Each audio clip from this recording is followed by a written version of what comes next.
Hey everybody, Steve here in Louisville, Kentucky at Cave Hill Cemetery, and I stopped by to see the final resting place, the gravesite of the greatest boxer of all time, Muhammad Ali. His final resting place is very impressive, very beautiful, on a hillside overlooking a little stream. But when I arrived, there was a couple sitting just 2 graves away, visiting their loved one, and they were there for a long time, so I guess they're planning to stay. So I didn't want to disturb them, so I just thought it would be best to get in my car to talk, rather than to do it right there at his gravesite and disturb them. I was here in this cemetery back in, I think it was either 1995 or 1996, sometime in the mid to late 90s. It was so long ago.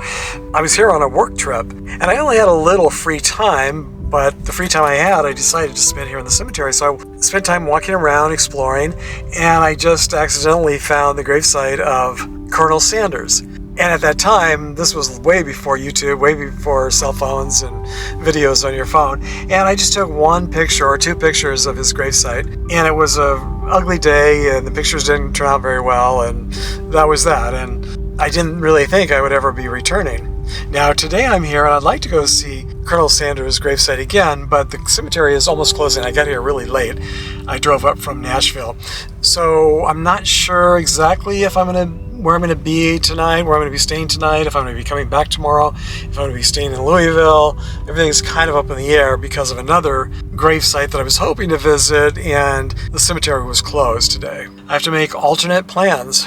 But since I only had limited time, I definitely wanted to at least come in and see the gravesite of Muhammad Ali, someone who was a huge part of my youth growing up. I still remember when he was called Cassius Clay, and then he changed his name later to Muhammad Ali, which for the time was pretty groundbreaking. He was ahead of his time in so many different ways. As you can see here, he has a pretty impressive looking gravesite, as he should. He was born here in Louisville, Kentucky on January 17, 1942, but died in Scottsdale, Arizona on June 3, 2016.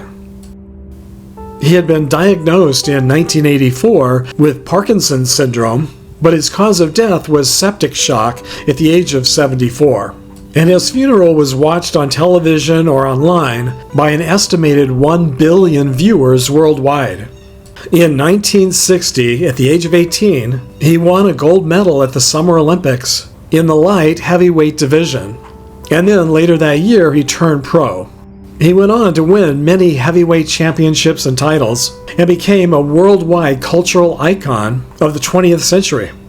Many consider him to be one of the greatest heavyweight boxers of all time, and his nickname was the Greatest.